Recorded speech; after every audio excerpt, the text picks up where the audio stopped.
Last में क्या पढ़े थे? Phylum Chordata. फाइलम कॉर्डेटा क्या पढ़े थे हम लोग? कॉर्डेटा सब के 3 मूलभूत लक्षण पढ़े थे। कॉर्डेटा और नॉन कॉर्डेटा में अंतर पढ़े थे और कॉर्डेटा का क्लासिफिकेशन पढ़े थे। ये पढ़ा गया था। इसके बाद अगर पूछा जाए कि कॉर्डेटा में सिमेट्री कैसी होती है, इनकी सिमेट्री कैसी होती है,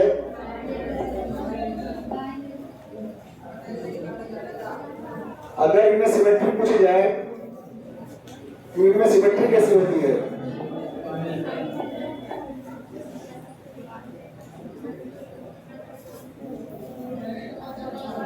इनमें सिमेट्री कैसी होगी?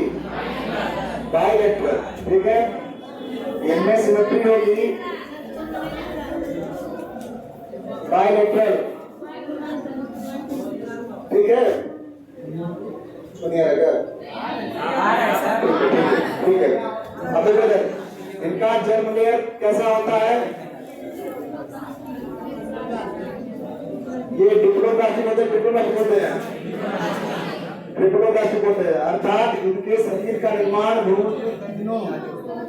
जन्म स्थलों से होता है। ठीक है, डिप्लोप्लास्टिक होते हैं, मतलब इनका शरीर जो है वो एक्टोडर्म, मेसोडर्म और एंडोडर्म से मिलकर के बना होता है। ठीक है, अब अगर पूछा जाए कि इनमें सीलोम कैसा होता है, ये कैसे होते हैं? ए सीलोमेट, सीटोसीलोमेट की यू सीलोमेट। अगर सीलोम के बारे में बात करें तो यू सीलोमेट होते हैं, यू सीलोमेट्स।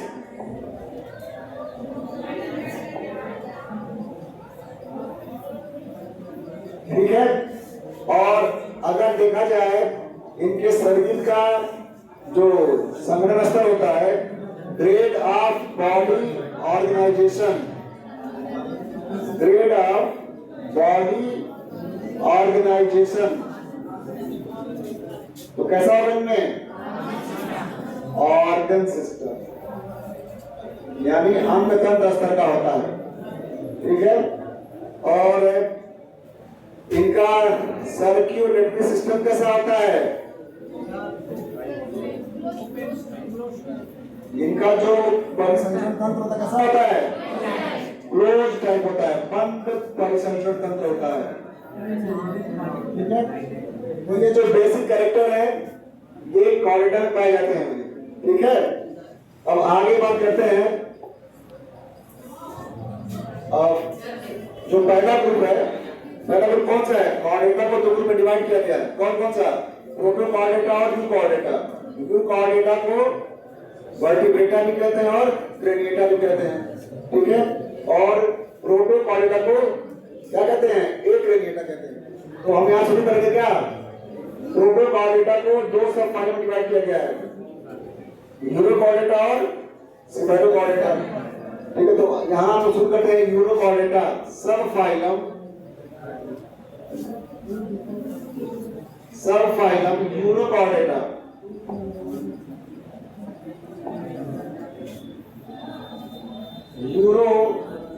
यूरोकॉर्डेटा ये किसके अंदर में आता है?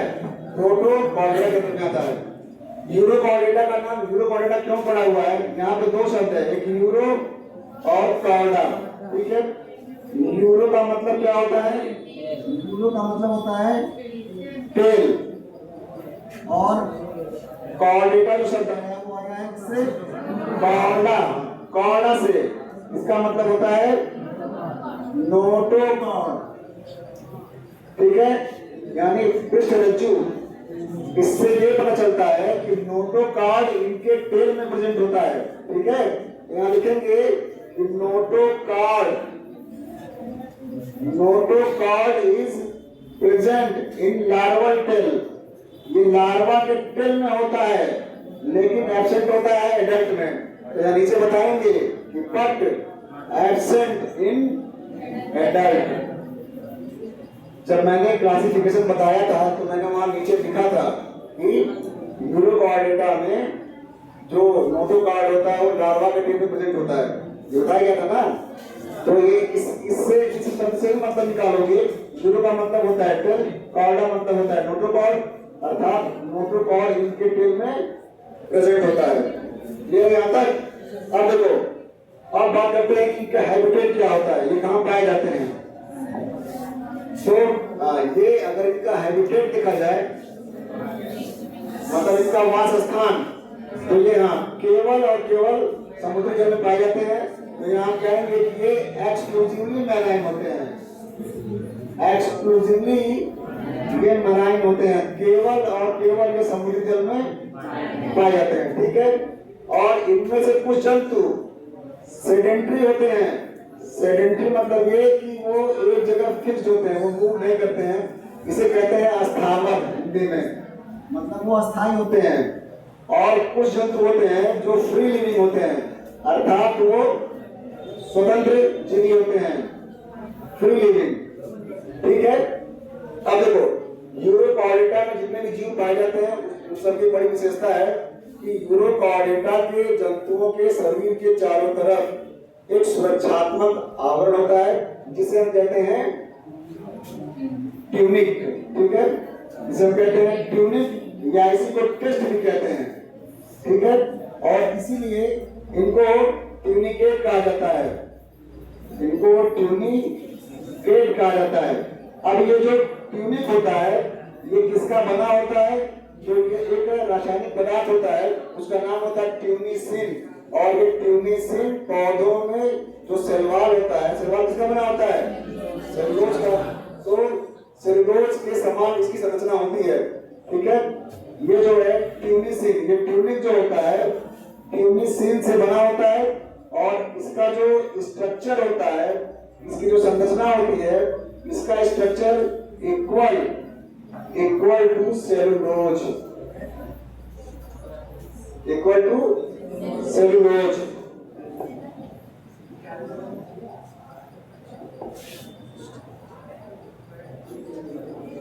ठीक है। इसलिए क्या कहते हैं, इसे इनको ट्यूनिकेट्स भी कहा जाता है। ये ध्यान रखना। ये इनके एक बार फिर से सुन लो, इनका शरीर चारों तरफ से एक सुरक्षात्मक आवरण से घिरा होता है जिसे हम कहते हैं ट्यूनिक या टेस्ट कहते हैं। ये ट्यूनिक ट्यूनिसिन नामक पदार्थ से बना होता है। और यह ट्यूनिसिन पौधों का जो सेलवाल होता है वह सेलुलोज का बना होता है, उस सेलुलोज के समान से संरचना होती है। और चूंकि इनके शरीर के चारों तरफ ट्यूनिक का आवरण होता है इसलिए इनको हम ट्यूनिकेट भी कहते हैं। ठीक है, यहाँ तक क्लियर है। अब बात करते हैं कि इनका सर्क्यूलेटरी सिस्टम कैसा होता है। ठीक है, इनका सर्क्यूलेटरी सिस्टम जो होता है यानी परिसंचरण तंत्र, ठीक है, कैसा होता है इनका, इनका ओपन टाइप होता है, खुला परिसंचरण तंत्र होता है। ठीक है, ओपन टाइप होता है। और इनका जो हार्ट होता है, हार्ट किस साइड पे होगा, डॉर्सल साइड पे है कि वेंट्रल साइड पे होता है, वेंट्रल साइड पे होता है। इनका हार्ट जो है वेंट्रल साइड पे होता है।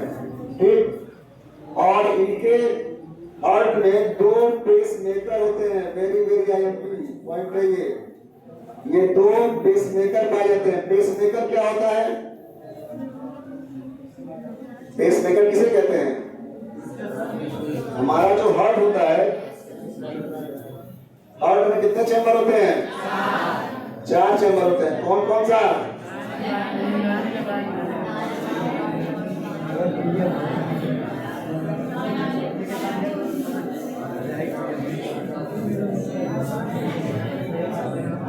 हमारे हार्ट में 4 चैम्बर होते हैं।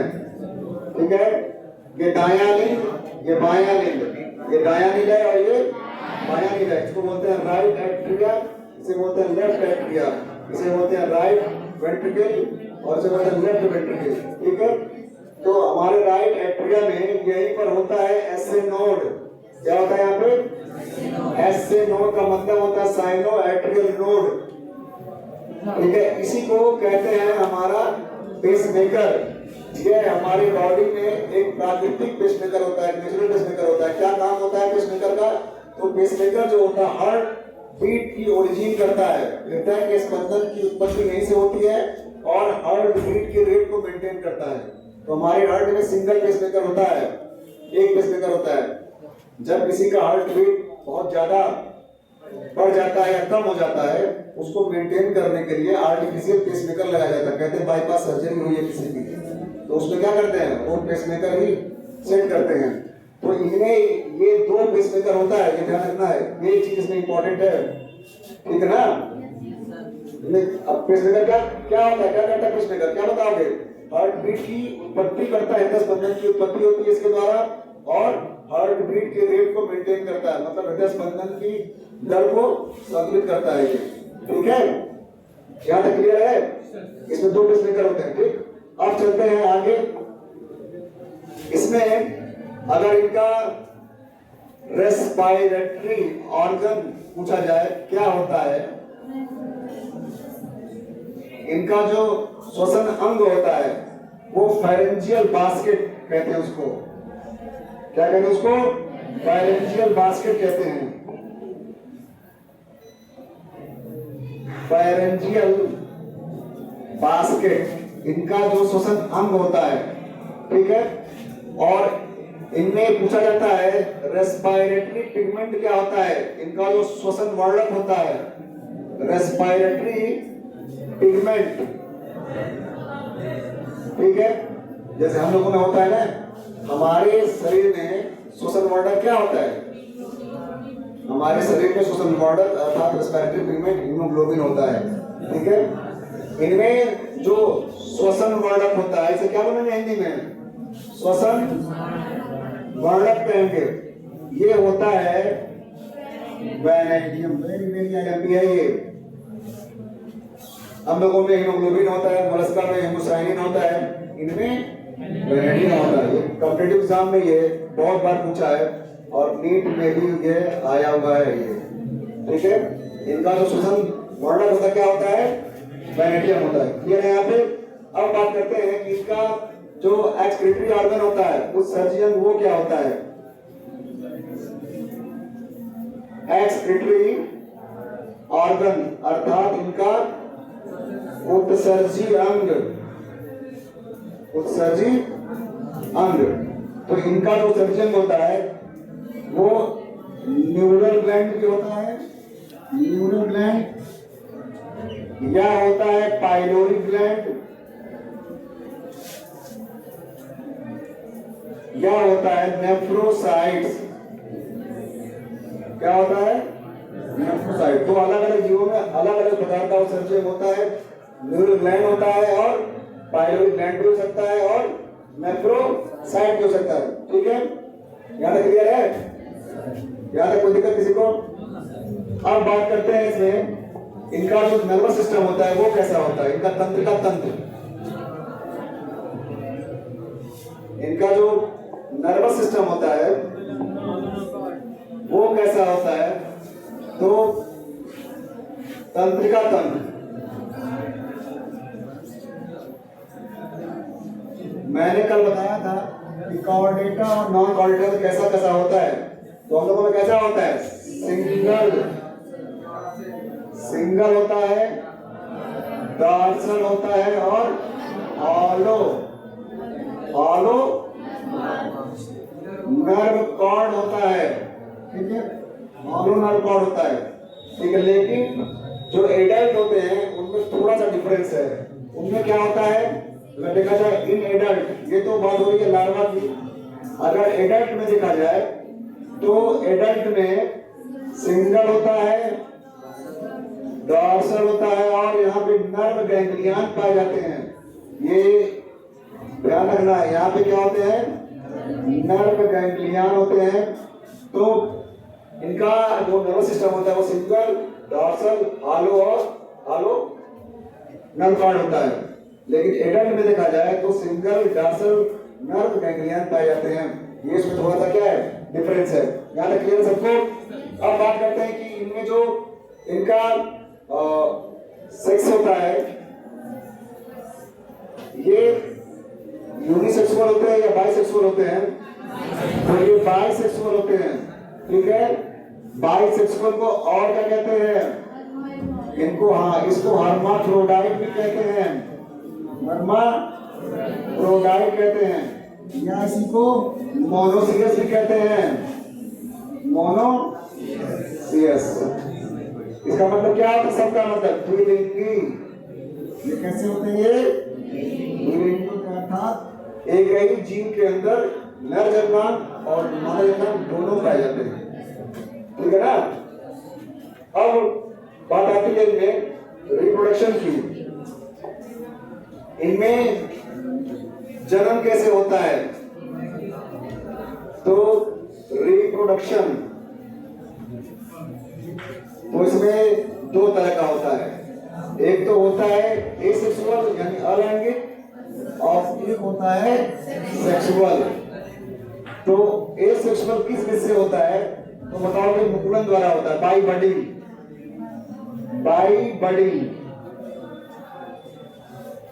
क्या बताएंगे यहाँ पे? मुकुलन द्वारा। बड मीन्स क्या होता है? मुकुल, ठीक है। तो एसेक्सुअल प्रोसेस में होता है एसेक्सुअल रिप्रोडक्शन बडिंग के द्वारा होता है, और सेक्सुअल रिप्रोडक्शन कैसे होगा? गैमीट के थ्रू, ठीक है। और जब गैमीट के थ्रू होगा तो गैमीट का फर्टिलाइजेशन जो है वो कैसा होता है? इंटरनल होगा कि एक्सटर्नल होगा?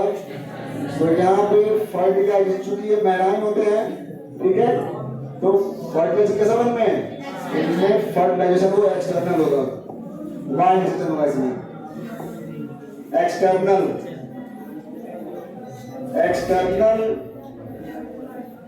फर्टिलाइजेशन, ठीक है ना। और अगर बात की जाए डेवलपमेंट की, तो इनका डेवलपमेंट डायरेक्ट होता है कि इनडायरेक्ट? तो इनमें जो डेवलपमेंट होता है जाइगोट का वो इनडायरेक्ट होता है, इसे कहते हैं हिंदी में अप्रत्यक्ष, ठीक है। और अगर अप्रत्यक्ष होता है तो इसका मतलब क्या होता है? अगर अप्रत्यक्ष होता है डेवलपमेंट तो इनमें लार्वा होता है, डायरेक्ट एडल्ट में कन्वर्ट होते हैं। इनमें लार्वा होता। अब ये पूछा जाता है कौन सा लार्वा पाया जाता है इसमें, ठीक है? एसिडियन टैडपोल लार्वा, ये इंपॉर्टेंट चीज है, ठीक है। अगर डायरेक्ट डेवलपमेंट होता है तो there is no larval stage, उसमें कोई लार्वा अवस्था नहीं पाई जाती है। लेकिन अगर डेवलपमेंट इनडायरेक्ट होता है तो उसमें लार्वा अवस्था पाई जाती है, ठीक है ना। तो लार्वा इसमें कौन सा होगा? इधर का लार्वा कैसे बताएंगे? कौन सा होगा लार्वा? तो बताएंगे ascidian tadpole larva,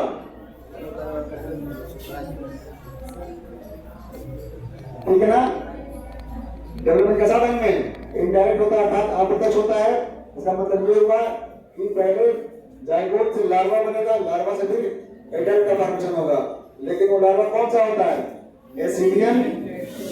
ascidian tadpole larva. मैंने जितना भी फाइलम पढ़ाया है, सभी फाइलम में जो जो लार्वा होते हैं उनका एक अलग नोट्स बनाने के लिए मैंने बताया था, ठीक है। लार्वा से क्वेश्चन कॉम्पिटिशन में बहुत पूछे जाते हैं, ठीक है ना। तो यहाँ तक क्लियर है। अगर बात करें हम जनन की, तो ये जनन दो तरीके का, अलैंगिक और लैंगिक। अलैंगिक होता है वो मुकुलन द्वारा होता है, बर्थ के द्वारा होता है, और लैंगिक जो होता है वो गैमेट्स के द्वारा होता है। और उन गैमेट्स का फर्टिलाइजेशन जो होता है वो एक्सटर्नल होता है, मतलब शरीर के बाहर कहाँ होगा? जल में, क्योंकि समुद्र में पाए जाते हैं ना ये, तो समुद्री जल में इनका फर्टिलाइजेशन होगा। और डेवलपमेंट कैसा होगा इसमें? तो इनडायरेक्ट का मतलब होता है कि पहले लार्वा डेवलप होता है, फिर लार्वा से एडल्ट। लार्वा कौन सा होता है? वो एसिडियन टैडपोल लार्वा, इंपॉर्टेंट है। अब इसका एग्जांपल पूछा जाता है कि कौन कौन से इसमें जीव आते हैं। तो अगर एग्जांपल देखा जाए तो एसिडिया, एनसीईआरटी में ये एग्जांपल दिया हुआ है, एसिडिया या अर्डमानिया भी कहते हैं। दूसरा होता है साल्पा और तीसरा होता है टोलियोलम। ठीक है, एसिडिया, साल्पा या और टोलियोलम, ये सब फाइलम यूरोकॉर्डेटा के जंतु हैं। ठीक है ना, तो इनका नाम याद रखना। क्लियर है यहाँ पे? तो ये रहा फाइलम, सब फाइलम यूरोकॉर्डेटा। ठीक है,